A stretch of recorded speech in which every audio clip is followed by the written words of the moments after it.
Okay, so welcome again back to this lecture course on the fundamentals of attosecond science and technology, which we present to you from the Indian Institute of Technology, Madras and Tirupati.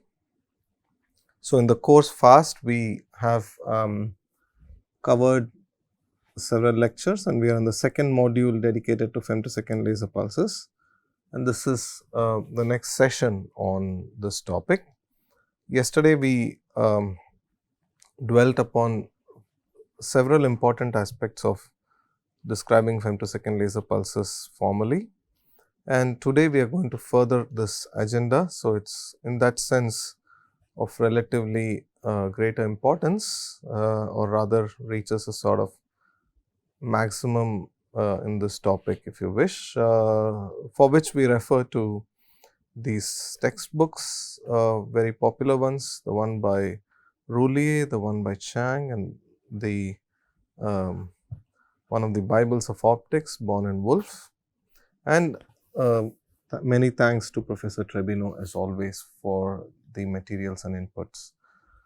I will do a very brief recap of the proceedings of the last couple of lectures, where we introduced a formal description of femtosecond pulses in the time domain, and then we reviewed Fourier transforms even with a fair amount of rigor. That is, we even did some proofs, although it was probably not as deliberate and gradual as in a regular mathematics course, but it is there for you to refer back. And we introduced the frequency domain description of femtosecond pulses, which we will carry forward to a more or less complete level this time. So, first for the recap.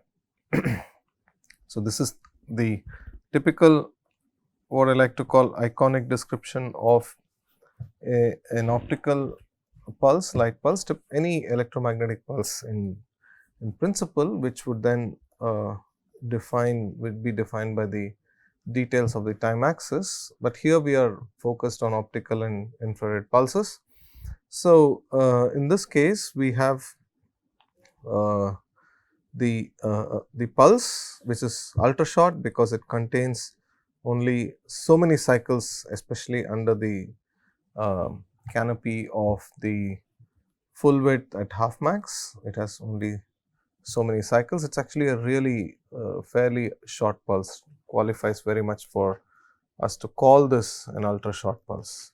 So, such pulses, we can bear in mind this figure. They have a frequency, they have an amplitude, both of which can depend on time. And here we go with these, the electric field of the pulse in its full glory, with the envelope, the real amplitude, the square root of I being the intensity as a function of time. So, I like to call this the envelope of the pulse to disambiguate this, that is the first factor here. It is also sometimes called the real amplitude of the pulse, which we have used occasionally in its description, but then the rest of the pulse, the time dependent part in terms of the argument to the complex exponential function, has two phase factors. The first phase factor details and defines the carrier frequency of the pulse, which is a frequency of special importance, considering that a pulse of this, if this field describes an electromagnetic pulse, it is going to contain at least something more than one very narrowly defined frequency. But typically in pulses such as these, which we have plotted here with durations of the order of few tens of femtoseconds, the spectral width is substantial, and all of this gets captured in the functions that vary with time, the temporal variation of the amplitude function or the envelope function, as well as, if this is the case, that the function phi of t, which is the phase, which we call the phase function in the time domain. This too can have a non-trivial time dependence. In certain cases, it could even be, this term could be independent of time, which would then bring us to certain descriptions of certain types of pulses, right. So, this left hand side quantity is real. The proportionality sign essentially is owing to the fact that there could be some constants such as the permittivity and the speed of light appearing these equations based on the systems of units which we use. But then in some sense we are now saying we do not care about those in the formal description, or we pick up an appropriate set of units to be able to convert this into an equality, which we can do later. But either way, the mathematical description is complete except for those, and we know how to insert these back from the basic knowledge of electromagnetic theory. So, this sharply peaked function in time, which we call the pulse, evolves in time both in terms of its amplitude and its frequency. Now, we started with a certain description of the pulse, where we had in the previous equation on the left hand side a scripted E, and now we have transposed to another version of the letter E with a small difference, that is, we have neglected the omega naught t term from the complex exponential part. That is essentially now giving us the part of the pulse which is everything except the fast omega naught variation. The carrier wave is the fastest, has the fastest temporal variations in the pulse, and we have deliberately discarded that by saying that, oh, that is after all going to be described by just a number omega naught, and we capture all the other sort of slow variations, relatively slower variations in time, that is the variation of the envelope and the variation of this extra phase function phi of t, right. And this gives us what we would call the complex amplitude of the pulse. So, this is sort of the real envelope function, which we call the real amplitude, multiplied by this phase factor. Okay. So, correlate this phase factor multiplying the amplitude function with the constant initial phase or the absolute phase that we earlier used in our elementary description of the three-dimensional wave equation, and the first solution for it we saw, which was a harmonic planar wave, right, harmonic plane wave solution. So, plane wave as in planar wavefronts. So, here this is the sort of complex amplitude. So, this is more than just the real amplitude, it captures a lot of details about the pulse. Now, the intensity of the pulse is I of t, which we described earlier. If we pick up a Gaussian pulse and plot it in its completeness, which is the fast carrier oscillations, which are these dotted lines, and then the amplitude having the real amplitude, which is essentially the gray line, or we can call this I also like to call this the envelope of the pulse, and we have the intensity envelope or the intensity amplitude as a function of time. Recall that the intensity, although a function of time, does not have anything to do with the fast variations which underlie the canopy of the amplitude. A measure of width of the field and intensity amplitudes can be obtained by picking up a certain point of the pulse amplitude relative to its maximum, and we can essentially describe a width at that amplitude value, which is to say we could define the width of a pulse consistently across pulses as the full width of the pulse at half the maximum of its amplitude peaking at some value. Here in this case, where we have normalized the intensity or the amplitude to unity, essentially a horizontal line sketched from a half cutting through this plot will intersect at 2 points, which would be points of the half maximum points on either side of the 0 of time, and that width would be called the full width at half maximum. We can also have a half width at 1 by e for something like a Gaussian pulse, which gives us a useful definition. For a Gaussian pulse, which is going to be one of our favorite shapes for pulses in this course, the intensity width and the amplitude width will differ by a multiplicative factor of square root of 2.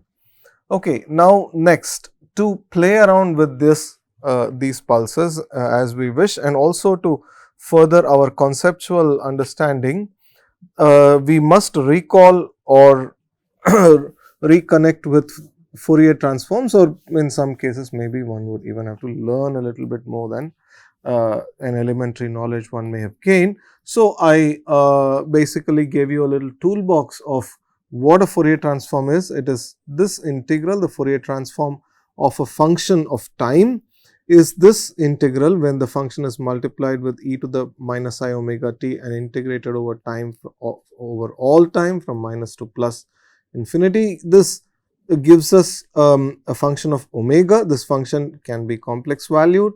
So, a tilde on top represents or takes care of the fact that this is the Fourier transform of some other function in the conjugate domain. So, this is the Fourier transform of E of t is E tilde of omega. Likewise, one can go back from the frequency to the time domain through the inverse Fourier transform, where note that the exponent is a plus I omega t and a prefactor of 1 over 2 pi is maintained. Now, of course, this definition needs to be unambiguous. If one uses minus I in the case of the transform from time to frequency, then one should have the transform going from minus, the transform operator should contain a plus I when we do the inverse transform. Okay. It could well be that in some literature, the choice of minus I for the forward transform from time to frequency could, and the inverse transform from frequency to time could be interchanged. It does not make any difference in terms of the physics of the problem. So, we will stick to this definition where Fourier transform has e to the minus I omega t.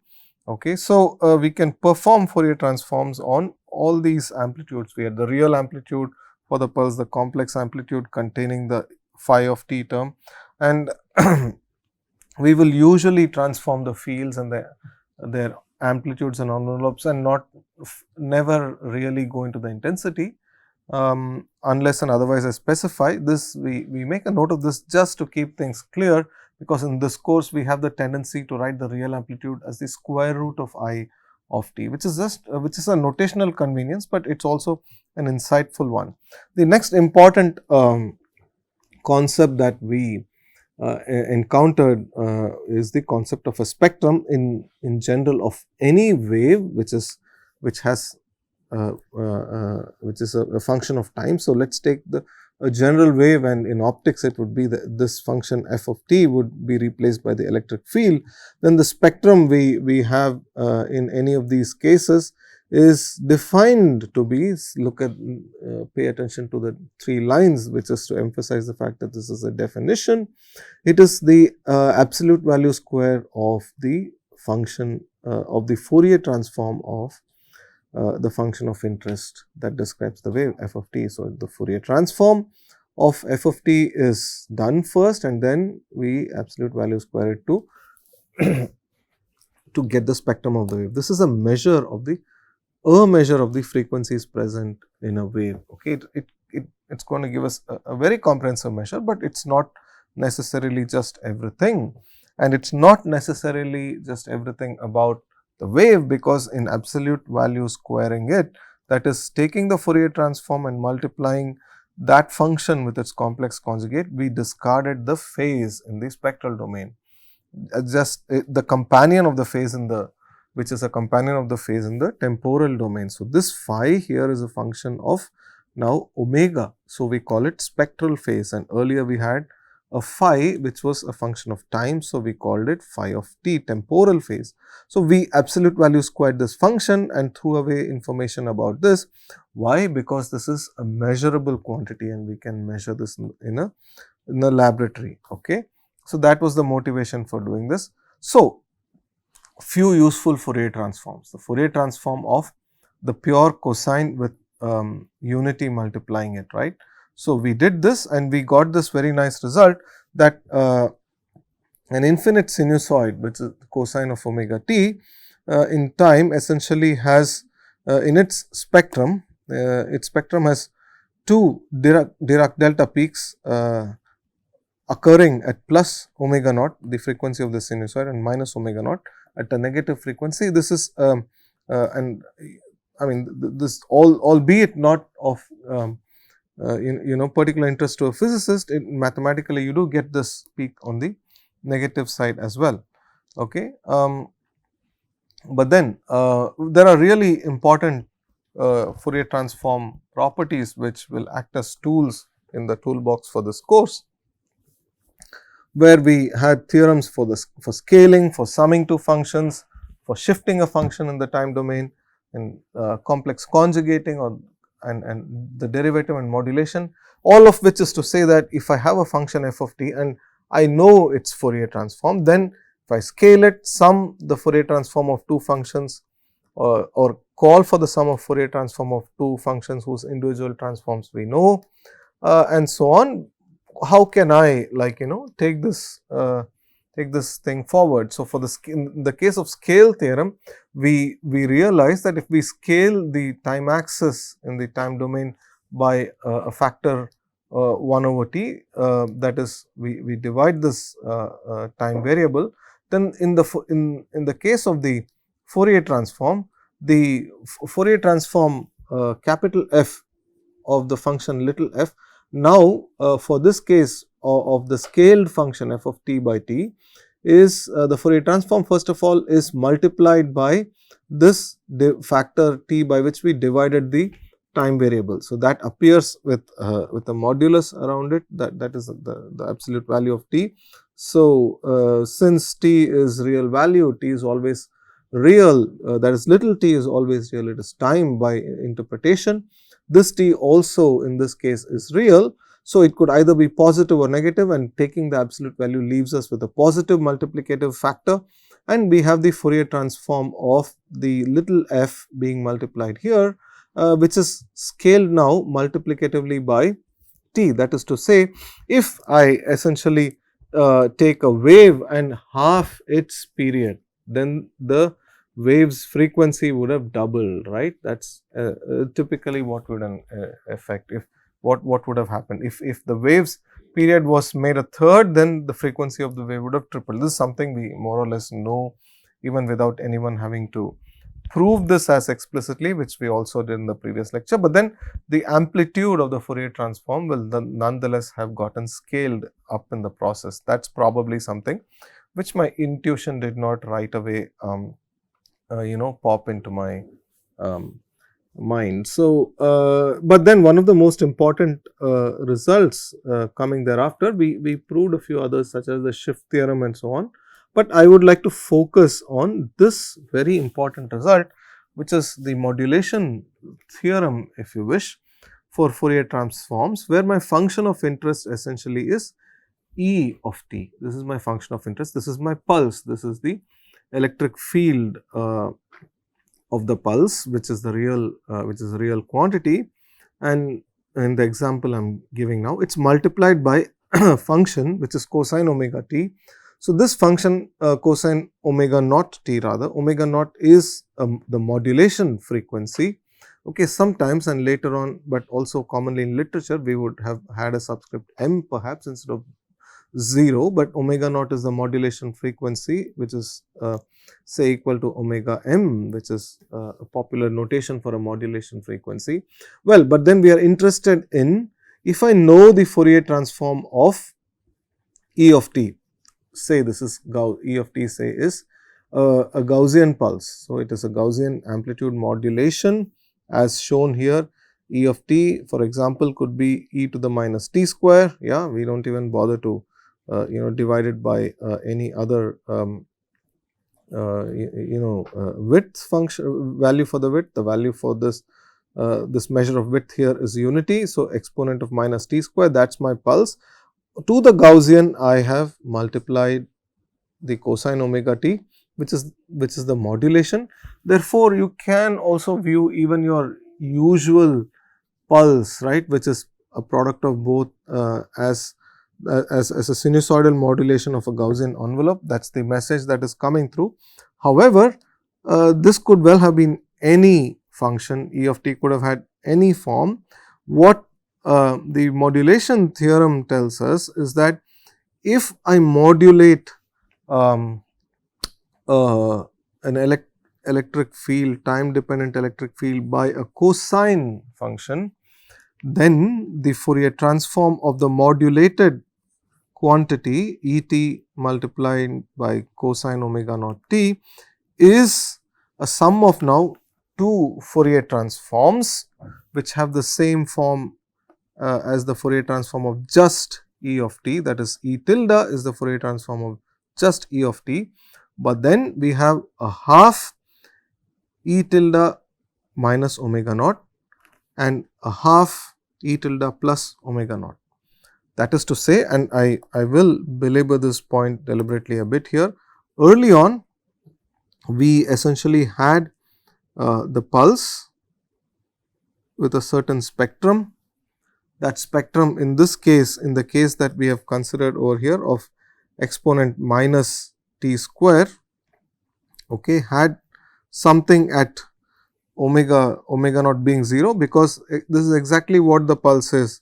E of t of exponent minus t square is E of t multiplied by cosine 0 times t, right. So, that was the spectrum, and now the modulation, the act of modulation has pushed the spectrum to be centered at two frequency values, one a plus omega naught away from whatever was the central frequency considered earlier, and in the other case the other a minus omega naught moved towards the negative side from this particular pulse itself. So, it is as if we have taken this spectrum of the initial pulse, made two copies of it with half an amplitude and stuck each one of them at a plus omega naught and a minus omega naught away on either side.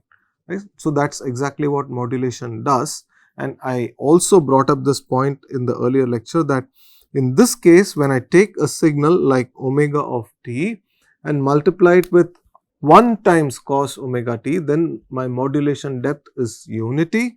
So, this is 1 times, but one could well imagine that I multiply E of t with something like a half times cosine omega t, in which case the modulation would have resulted in, of course, sending some of the spectral energy from being centered at the central frequency of the original pulse to plus omega naught on the right and minus omega naught on the left,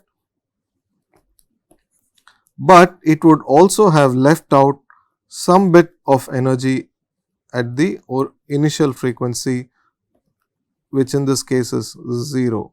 Okay. We will have occasions to see this. I am just trying to pull off some insight right away on when the time is right, I suppose, for having an insight into the process of modulation.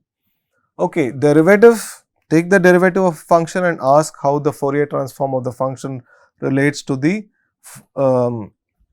derivative's Fourier transform. The Fourier transform of the derivative is very simply an I omega multiplied by the Fourier transform of the original function of interest here f of t. Of course, here the prime here denotes the act of the derivative operator acting on the function f of t.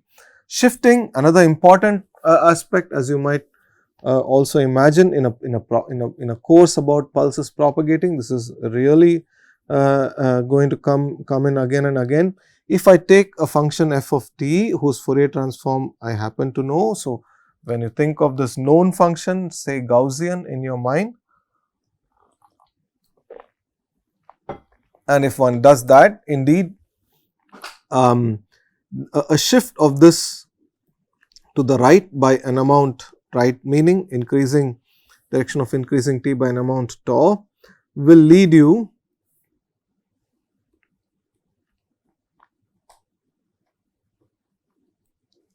to a function f of t minus tau, okay, a faithful reproduction of this same function tau units away. If I knew the Fourier transform of f of t, the unshifted function, to be f of omega, then the Fourier transform of the shifted function f of t minus tau is going to be f of omega multiplied by a phase factor exponent of minus I omega tau. Okay, and we proved that.